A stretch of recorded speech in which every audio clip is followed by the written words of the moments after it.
Peace. This your boy Romello Skuggs from Undisputed Spit.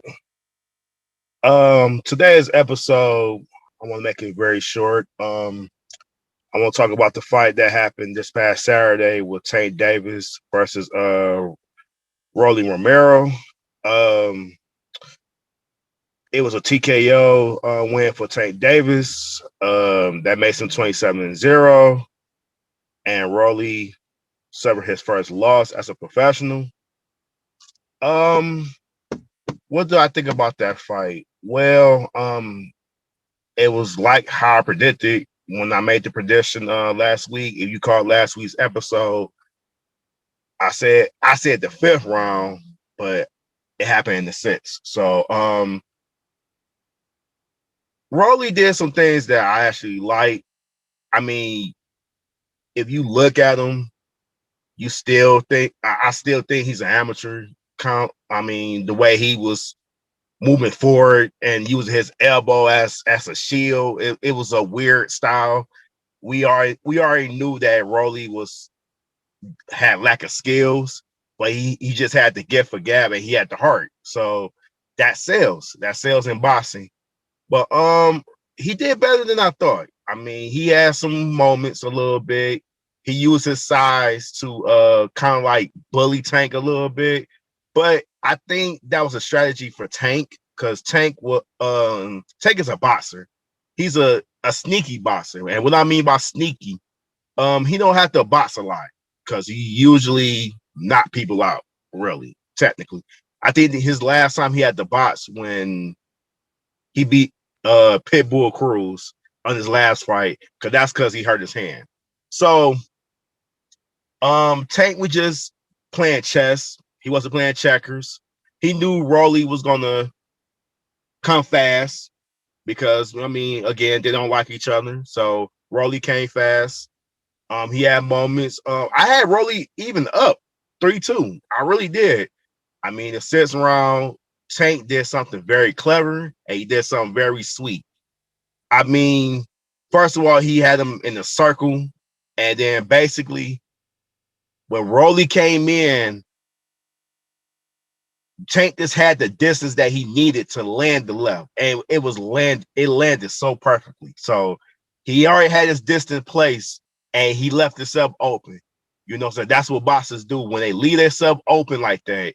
They invite you in. It's a trap, and they fit. And Rolly fell for the trap, and Tank placed it with the nice left. It was so it was so beautiful to watch. I swear to God it was. So and he slid when he led the left and he moved so quickly. It was beautiful. It was beautiful placed. And I don't think they should stop the fight, really. It'd be like close calls on that when they trying to stop the fight like that. I think Rolly was on his feet, but I don't think they should have stopped it. I mean, it was gonna get stopped because Rolly was hurt. He really was hurt. I mean, Tank has power. So yeah, it was a good victory for Tank. Does it move the needle as far as him being the pound for pound list? Not really, because Rolly's not that good. Everybody knew that already. So he wasn't that good. So yeah, but what Tank should do next? Well, I really want to. Well, he's leaving Mayweather Promotions. I think Mayweather's not giving the fights that he deserves and that he needed to be in that upper echelon in the 135. I mean, he's not getting the fights with Haney or Cambosis or Lomachenko. Shakur got to come up and wait to fight him. Ryan Garcia's, and I mean, I think that's the fights he's looking for. He's not looking for people from the Mayweather stable. You know what I'm saying? He's not looking for people like that. He's looking for the big money fights. I mean, Tank is a star. I mean, he's an A-list star. He's a star in the boxing game today. So I think he wants the fights that he deserves to create his legacy, just like Floyd did. So, I mean, I don't see a problem Tank leaving Mayweather Promotions to start his own journey and get his fights that he deserves. But that's not even the fight I was really impressed with this past Saturday. I was impressed with Erislandy Lara. I despise him. That's the boxer I despise the most because I don't like his style. But he was actually fighting and he got the KO. I was really impressed with him. He was really fighting. I mean, he got his defensive style, whatever. I didn't mind that part. The thing with me, and I asked myself when he got the knockout Saturday, why he didn't do that against Canelo? I would respect him even more if you would did the same thing, actually fight. That's my problem with him. I like his defense. It's just his fighting. I have a problem with, and he don't do enough to win the fights.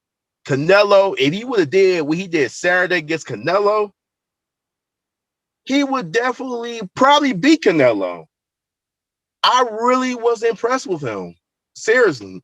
And the people that knows me, and y'all been watching my videos maybe for the past year, and when we talk about Lara really connected to Canelo, I always say, I don't like Lara. I don't like his style. He runs to me. He do 5 punches around and then just run through the whole night. So, again, I was very impressed with him. I really was. But back to the Tank and Rolly fight. I mean, Tank did what he's supposed to do. I mean, got the KO, murder she wrote. You know what I'm saying? Murder he wrote, technically. So, do should Rolly fight him again? Absolutely not. He doesn't deserve it, really.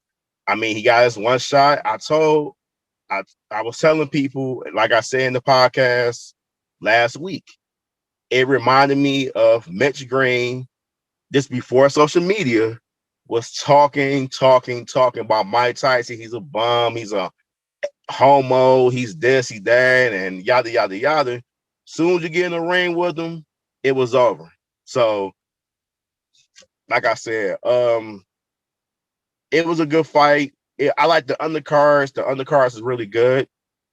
But like I said, I was impressed with Erislandy Lara. You know, I was shocked when I was seeing how he was fighting. He was actually fighting instead of playing defense all night, doing 5 punches around and think he won the fight. He actually KO'd him, and I was impressed. I really was. So that's all I want to talk about on today's episode, Undisputed Spit. Catch me this week. It's fight week. George Kambosos Jr. versus Devin Haney. It's for the unification, actually for the Undisputed in 135. So I will be giving the predictions. I will have special guests to talk about that fight, particularly in the undercards of that fight. I'm super excited about this fight because I'm always excited about Undisputed matchups. So it just give a better feeling. It's exciting and it's full of energy and it's full of marbles. So it's always a beautiful thing to talk about and watch that kind of fight. So it never been a 135 lightweight heavyweight champion in the 4-belt era. The last person who was a 3-belt champion in the lightweight era was Sweet Pea Pernell Whitaker. So yeah, I'm excited about this fight. It's in Australia. I probably do live stream on that fight.